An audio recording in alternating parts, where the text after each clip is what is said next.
Hello traders, welcome back to Moneyhut. I am Abdul, your civil engineer trader. நாம இன்னைக்கு intraday strategy பத்தி பார்க்க போறோம். So let's directly jump into the video.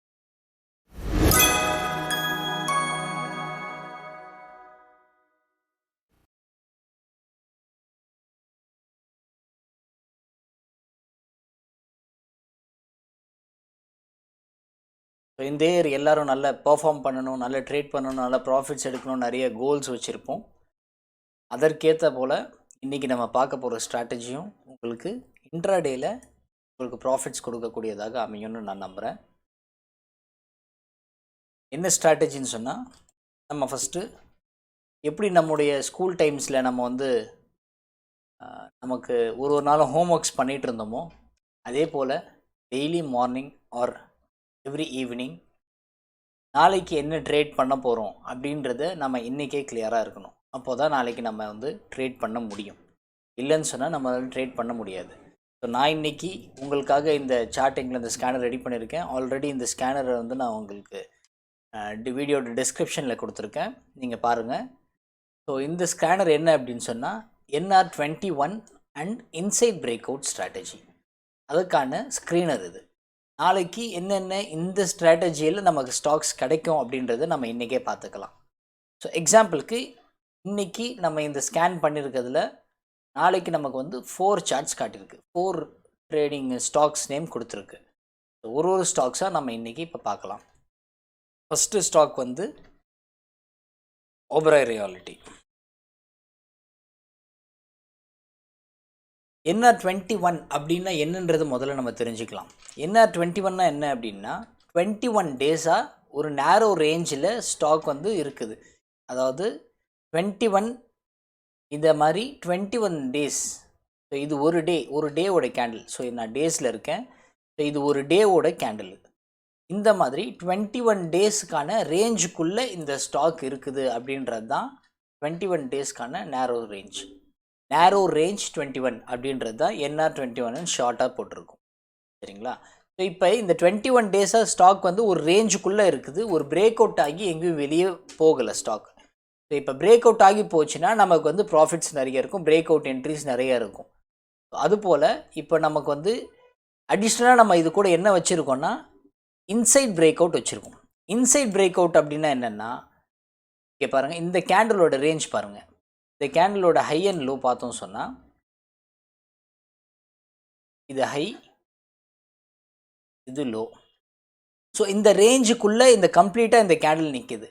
So அப்போ வந்து இதுதான் இன்சைட் கேண்டில். உள்ள ஒரு கேண்டலுக்கு இது மதர் கேண்டில், இது சைல்ட் கேண்டில். ஸோ உள்ள ஒரு கேண்டில் கம்ப்ளீட்டாக இருக்குது. ஸோ இதுதான் வந்து இன்சைட் கேண்டல்னு சொல்லுவாங்க. ஐபின்னு போட்டிருக்கேன், நான் அதை தான் இன்சைட் பார், இன்சைட் பிரேக் அவுட் பார்னு சொல்லி போட்டிருக்கேன். ஸோ இது வந்து இப்போ இந்த 2 கேண்டிலும் இருக்குதுன்னா, இப்போ இதை தவிர்த்து இங்கேருந்து பிரேக் அவுட்டோ இல்லை இதுக்கு கீழே பிரேக் அவுட்டோ ஆச்சுன்னு சொன்னால் நமக்கு ஒரு குட் ப்ராஃபிட்ஸ் கிடைக்கும். இதோட என்ட்ரி இப்போ எடுக்கிறதா நம்ம என்ன பண்ணணும் அப்படின்னா 5 மினிட்ஸ்க்கு மாற்றிக்கோங்க. நாளைக்கு நமக்கு இந்த ஸ்டாக் வந்து எய்தர் 881 பிரேக் பண்ணி மேலே ஒரு கேண்டில் க்ளோஸ் ஆகிடுச்சு, மேலே கேண்டில் க்ளோசிங் கொடுக்கணும், பிரேக் அவுட் ஆகி கேண்டில் வந்து க்ளோஸ் ஆகணும். க்ளோஸ் ஆகலைன்னா நமக்கு வந்து அது கரெக்டான ஸ்ட்ராட்டஜியாக இருக்காது. ஸோ கரெக்டான என்ட்ரியாக இருக்காது. ப்ராப்பரான என்ட்ரி வேணும் அப்படின்னு சொன்னால் நம்ம கரெக்டாக மேலே போய் க்ளோஸ் ஆகணும். ஸோ இந்த கேண்டில் சப்போஸ் நாளைக்கு மார்க்கெட் வந்து ஒரு 870 ஓப்பன் ஆகுதுன்னு வச்சுக்கோங்களேன். 870 ரன் ஆகி 880 வந்துட்டு இங்கே 881 பிரேக் பண்ணி மேலே மார்க்கெட் ஒரு 882 க்ளோஸ் ஆகுது. ஒரு கேண்டில் ஒரு 5 மினிட்ஸ் கேண்டில் க்ளோஸ் ஆகுதுன்னா ஸோ அங்கேருந்து நீங்கள் வந்து என்ட்ரி எடுக்கலாம்.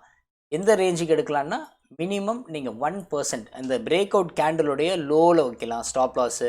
இல்லைன்னா இந்த டேக்கான சின்ன கேண்டில் இருக்கா, இங்கே 881க்கு நீங்கள் எடுக்கிறீங்கன்னா 8 ருபீஸ் நமக்கு என்ன செய்யலாம், 8.8 ருபீஸ் நமக்கு வந்து டார்கெட் வைக்கலாம். 9 ரூபாய் நீங்கள் 9 ருபீஸ் டார்கெட் வைக்கிறீங்க அப்படின்னா அந்த 9 ருபீஸ் ஸ்டாப் லாஸ் ஆகவோ, இல்லை பிரேக் அவுட் கேண்டில் நல்லா இப்போ இங்கேருந்து 870லேருந்து 881 வரைக்கும் ஒரே கேண்டிலாக ஃபார்ம் ஆகிருக்குன்னா நீங்கள் அந்த கேண்டலில் நீங்கள் என்டர் ஆகலாம். இப்போது சப்போஸ் இது ஒரு ஸ்டாக் பார்த்துருக்கோம். இதை விட இன்னும் பெட்டராக ஏதாவது ஸ்டாக் நமக்கு கிடைக்குதான்றதை பார்ப்போம். இப்போ 4 ஸ்டாக் அது கொடுத்துருக்காங்கன்னா இப்போ அடுத்த ஸ்டாக் வந்து ஐஆர்சிடிசியில் பார்த்தீங்கன்னா இன்னும் உங்களுக்கு பெட்டரான என்ட்ரி கிடைக்கிறதுக்கான வாய்ப்பு தெரியுது. ஏன்னா 645 என்ட்ரி, 642ல் க்ளோஸ் ஆகிருக்கு. ஸோ மார்க்கெட் வந்து ரொம்ப நியர்பையில் இருக்குது. பிரேக் அவுட் ஆச்சுன்னு சொன்னால் உங்களுக்கு ஸ்டாப் லாஸ் ரொம்ப மினிமமாக இருக்கும். நீங்கள் ஒரு ஹையர் லோவில் உங்களுக்கான ஸ்டாப் லாஸை வச்சுக்கலாம். இல்லை இந்த ப்ரீவியஸ் இப்போ இங்கேயே மார்க்கெட் 642ல் ஓப்பன் ஆகிருக்கு, 45ல் வந்துருச்சுன்னா நீங்கள் இங்கேருந்து ஒரு 6.5 rupees டார்கெட் வச்சுட்டு வெறும் ஒரு 4 rupees ஆர் 3 rupees ஸ்டாப் லாஸில் நீங்கள் வெயிட் பண்ணலாம். ஸோ உங்களுக்கு வந்து எது பெட்டராக இருக்கும், என்ட்ரி நாளைக்கு ட்ரேடிங் ஸ்டாக் எடுக்கும்போது எது பெட்டராக இருக்குன்றதை பார்த்து நீங்கள் ரிஸ்க்கு கம்மியாக இருக்க ஸ்டாக்ஸாக நீங்கள் சூஸ் பண்ணணும். ஸோ 4 ஸ்டாக் காட்டுதுன்னா 4 ஸ்டாக் தான் நமக்கான இப்போ ஹோம்ஒர்க்கு. இந்த 4 ஸ்டாக்கையும் நாளைக்கு எப்படி நம்ம ட்ரேட் பண்ண போகிறோன்றதை நம்ம டிசைட் பண்ணணும். ஸோ எதுக்கு நமக்கு ரிஸ்க்கு கம்மியாக இருக்குது அதுக்கான இம்பார்ட்டன்ஸ் நம்ம கொடுக்கணும். 4 ஸ்டாக்கையும் நம்ம வாட்ச் லிஸ்ட்டில் ஆட் பண்ணிக்கிட்டு அடுத்தது என்ன, ஹெச்டிஎஃப்சி இருக்குது, ஹெச்டிஎஃப்சி அசெட் மேனேஜ்மெண்ட். ஸோ இதுவும் பாருங்கள் உங்களுக்கு ஒரு சின்ன ஸ்டாப் லாஸில் கிடைக்குது. இதுதான் ரேஞ்சு. இந்த ரேஞ்சை விட்டு வெளியே வந்ததுன்னு சொன்னால் ஆப்வியஸாக ஸ்டாக் ஒன் சைடு மூவ் கொடுக்கும்.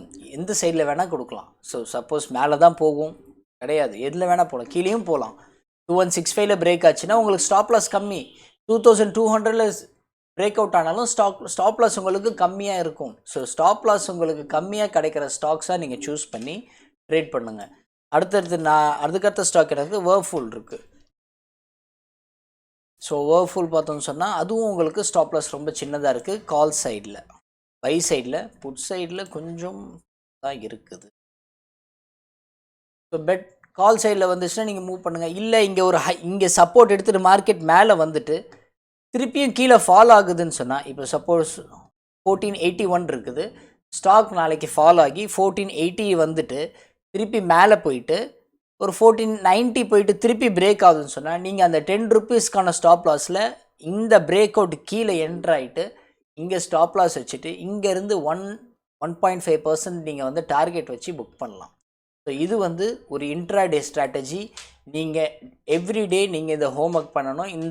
இந்த சார்ட்டிங்க்கான ஸ்கேனரோட லிங்க்கை நான் டிஸ்கிரிப்ஷனில் கொடுத்துருக்கேன். நீங்கள் அதிலேருந்து எடுத்து டெய்லி ஈவினிங் ஸ்கேன் பண்ணி நீங்கள் நாளைக்கு என்ன ஸ்டாக்ஸ் ட்ரேட் பண்ண போகிறீங்களோ அதை உங்களுடைய வாட்ச் லிஸ்ட்டில் ஆட் பண்ணிக்கோங்க. Happy trading. If you like the video please subscribe and support. Thank you so much.